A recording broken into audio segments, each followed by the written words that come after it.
నమస్తే, welcome to our channel. నేను మిషాల్ని. వైఎస్ఆర్సీపీ అధ్యక్షుడు మాజీ సీఎం జగన్మోహన్ రెడ్డి రేపు కృష్ణా జిల్లాల పర్యటన కొనసాగిస్తున్నారు. నిజంగా రైతులను పరామర్శించడానికి వెళ్తున్నాడు. నిజంగా రైతుల మీద అసలు ఆయన ప్రేమ అభిమానాలు ఉన్నాయి అసలు జగన్మోహన్ రెడ్డికి? ఇలాంటి అంశాలను చర్చించే ముందు స్టూడియోలో ఉన్నారు సీనియర్ జర్నలిస్ట్ దుర్గకుమార్ గారు ఉన్నారు. వారిని విషయాలను తెలుసుకునే ప్రయత్నం చేద్దాం. నమస్కారం సార్. నమస్కారం మిషాల్ని. మనం దొంగలు పడ్డ 6 నెలలకి కుక్కలు మురిగిని అన్నట్టు జగన్మోహన్ రెడ్డి గతంలో మొన్నటి వరకు ఏపీలో తుఫాను ప్రభావం వల్ల రైతులు తీవ్రంగా ఇబ్బంది పడింది, అందరికీ తెలిసిందే. అయితే దాన్ని ఎవరు ఏం చేయలేము. అయితే ఇప్పుడు జగన్మోహన్ రెడ్డి రేపు కృష్ణా జిల్లాలో రేపు 4వ తేదీన కృష్ణా జిల్లాలో పర్యటిస్తున్నారు అని మనకు సమాచారం వస్తుంది. నిజంగా అంత ప్రజల మీద ఉంది అంటే ఎప్పుడో వెళ్ళి పరామర్శించాలి, రైతులను ఆదుకోవాలి. లేదంటే ఈరోజు రేపు వెళ్ళటం అసలు కారణం ఏంటి సార్? జగన్మోహన్ రెడ్డి రైతులను పరామర్శించడం అంటే ఆయన మంత తుఫాన్ వచ్చిన టైంలో ఆయన ఇక్కడ లేడు, రావడానికి ప్రయత్నించలేదు. నిజంగా ఆ పునరావాస కార్యక్రమాలు జరుగుతున్న సమయంలో ఇక్కడుండి ఒక నిర్మాణాత్మకమైనటువంటి పాత్ర పోషించమని పార్టీ కార్యకర్తలకి నాయకులకి పిలిపోలేదు. వాళ్ళని ఆ కార్యక్రమాల్లో భాగస్వాములు చేయలేదు.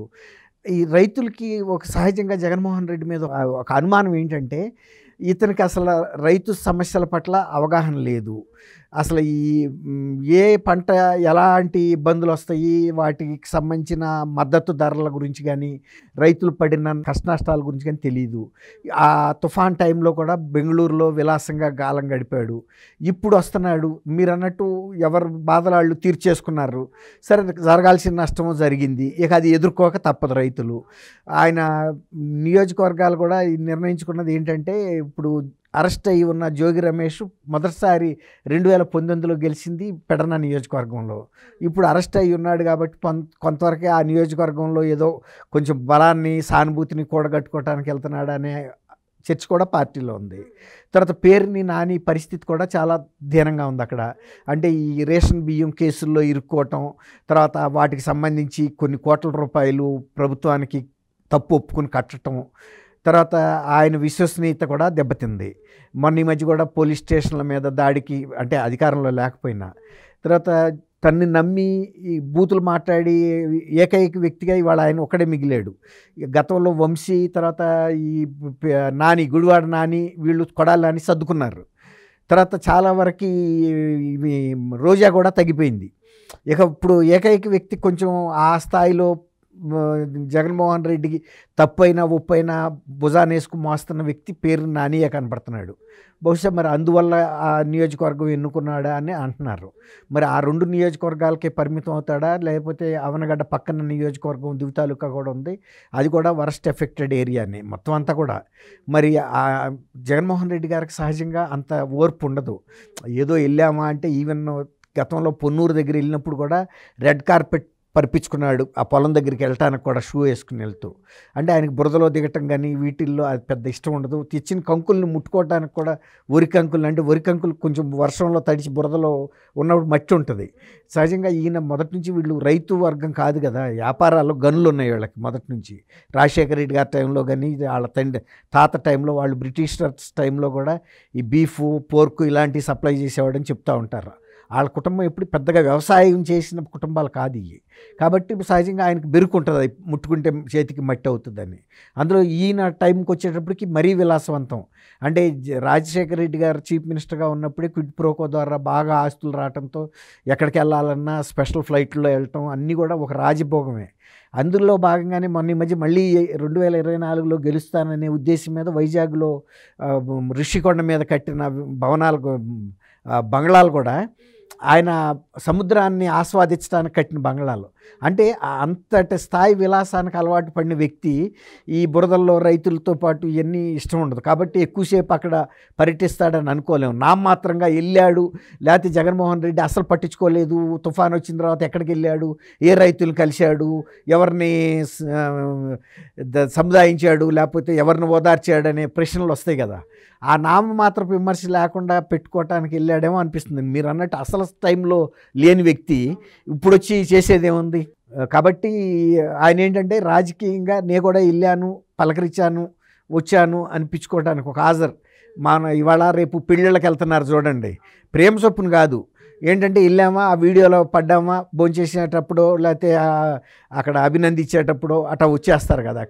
అట్లా ఒక నామమాత్రపు దానికి వెళ్తున్నాడు అనేది కూడా కొంత విమర్శలు ఉన్నాయి. సార్ జగన్మోహన్ రెడ్డి గతంలో కూడా ఎన్నో పర్యటనలు చేశారు. ఆ పర్యటనలు చూసి ప్రజలు దండం పెడుతున్నారు రావద్దని. కానీ రేపు సడన్గా మళ్ళీ పర్యటన కొనసాగిస్తానని వస్తుంది. ఎందుకు దీనికి కారణం? దాని వెనక కుట్ర ఏమన్నా ఉందా అంటే ఏమంటారు సార్? అంటే వెనక కుట్ర అంటే ముందు ఏంటంటే తను కొన్ని విమర్శల నుంచి బయటపడాలమ్మా. ఇప్పుడు మీరు అనేది గుంటూరు యార్డ్ వచ్చినప్పుడు మిర్చి టిక్కీలు ఎత్తుకుపోయారు ఆయనతో పాటు వచ్చిన వాళ్ళు. అట్లాగే అక్కడ ప్రకాశం జిల్లాలో పొదిలి అనుకుంటాను, అక్కడికి వెళ్ళినప్పుడు ఆ పొగాకు చెక్కుల్ని తొక్కేశారు. తర్వాత ఏమో అక్కడ చిత్తూరు జిల్లాలో టమాటా మామిడి ట్రాక్టర్లని రోడ్ల మీద పారబోసేసి ట్రాక్టర్లతో తొక్కించి ఒక సీన్ క్రియేట్ చేశారు. కానీ అవన్నీ కూడా రైతులకు సంబంధించిన సంపద. అది వాళ్ళకి రాజకీయ లబ్ధి కావాలి కానీ రైతుల క్షేమం అక్కర్లేదు.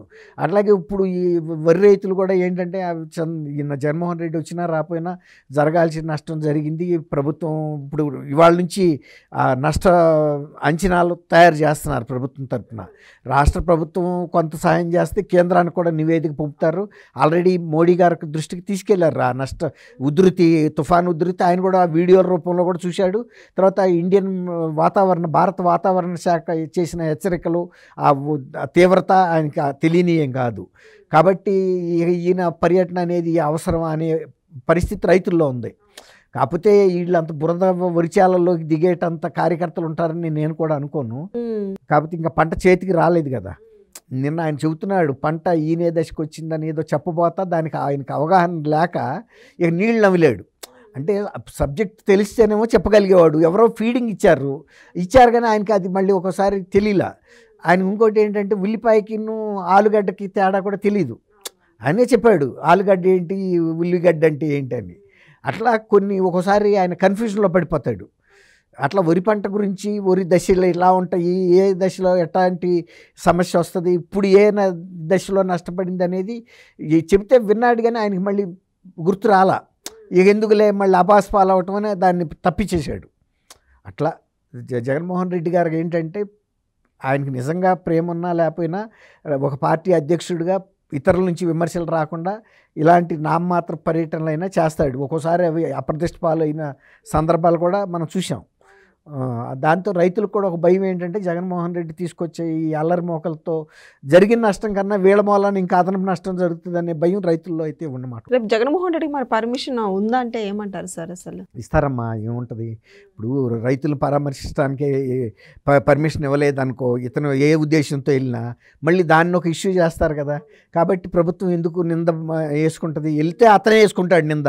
అక్కడ ఏదో ఒక అరాచకం చేసినప్పుడు ఆయనకే పడుతుంది, ఆపితే వీళ్ళకి పడుతుంది కూటమి ప్రభుత్వానికి. కాబట్టి వెళ్ళనిస్తారు, ఏం తప్పే ఉంది.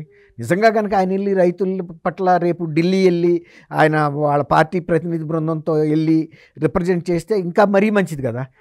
కూటమి ప్రభుత్వంకు ఇప్పుడు వీళ్ళు కూడా సంతోషిస్తారు. లేదు మీతో పాటు నేను కూడా వస్తానని అడిగినా కూడా తీసుకెళ్తారు.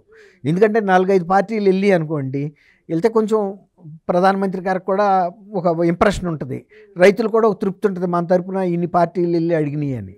సరే ఎంతవరకు న్యాయం జరుగుతుంది అనేది కేంద్ర ప్రభుత్వం రాష్ట్ర ప్రభుత్వాల మీద ఆధారపడి ఉంటుంది. వాళ్ళు వీళ్ళున్నంతవరకు, ఎందుకంటే వాళ్ళు చూశారు కాబట్టి మ్యాక్సిమం సహాయం అయితే అందుతుందనే అనుకుంటున్నాను. సార్ ఇప్పుడు జగన్మోహన్ రెడ్డి పర్యటన రేపు వెళ్తున్న రైతుల దగ్గరికి ఇప్పుడు కూటమి ప్రభుత్వం ఆదుకుంటున్నా సరే రేపు వెళ్ళి అక్కడ ప్రెస్ మీట్ పెట్టి రైతులు ఈ రకంగా తీవ్రంగా ఇబ్బంది పడుతున్నారు మరి అదొక పక్క, మరో పక్క అది పక్కన పెడితే ఇప్పుడు జోగి రమేష్ అరెస్ట్ గురించి కూడా రేపు ప్రస్తావించే అవకాశం కూడా ఉందని, ప్రెస్ మీట్ పెట్టి మాట్లాడే అవకాశం ఉందని మనకు వస్తున్న వార్త. ఇది చేస్తాడమ్మా. మీరు అన్నట్టు జోగి రమేష్ని అన్యాయంగా అక్రమంగా అరెస్ట్ చేశారు రాజకీయ కక్షతో అని చెప్తాడు ఆయన. అయితే ఒకటి ఏంటంటే జోగి రమేష్ ఇప్పుడు అడుగుతుంది ఏంటంటే లై డిటెక్టర్ టెస్ట్, నార్కాటిక్ పాలియోగ్రాఫ్ టెస్ట్లో అడుగుతున్నాడు. అంటే దాని ఉద్దేశం ఏంటంటే ఒక రకంగా అసలు తను ఒక మంత్రిగా ఉన్నప్పుడు చేసిన అక్రమాలు కానీ లేకపోతే ఇలాంటి కుంభకోణాలు ఏ ఉన్నా కూడా నేను బాహాటంగా చెప్పదలుచుకున్నాను, చేయమని ఛాలెంజ్ చేస్తున్నాడు. ఒకవేళ కనుక చేస్తే ఆయన జగన్మోహన్ రెడ్డి గారితో కలిసి చేసిన నేరాలు కుంభకోణాలు ఏమైనా ఉంటే కూడా బయట వస్తాయి అనేది అంటున్నారు. బహుశా ఆయన ఉద్దేశం కూడా అదేను, అందుకే ఆయన ఛాలెంజ్ చేస్తున్నాడు. వాళ్ళ అబ్బాయి ఇద్దరు కలిసి ఫ్యామిలీ మెంబర్స్ అందరూ జాయింట్గా చేస్తున్నారు. అంటే వాళ్ళ ఎట్లాగూ జోగి రమేష్కి ఈ కేసులు అనేక కేసుల్లో శిక్ష పడే అవకాశం ఉంది. పడినప్పుడు జగన్మోహన్ రెడ్డిని మాత్రం ఎందుకు వదిలిపెట్టాలనే ఆలోచనలో ఉన్నాడని. ఒకవేళ నా పక్క సెల్లో జగన్మోహన్ రెడ్డి కూడా ఉన్నాడు అనుకోండి, జోగి రమేష్ పక్కన, జగన్మోహన్ రెడ్డి గారి క్యారేజీలో అయ్యో వస్తాయి కదా, వచ్చినప్పుడు వాటితో పాటు తనకు కూడా ఏనంతదన్న ఆలోచన కూడా ఉండొచ్చు. ఇప్పుడు రాజకీయంగా ఒకళ్ళని మించినాడు మరొకడు ఉంటాడు కదా. Thank you sir. Thank you అమ్మా శాలిని. మనం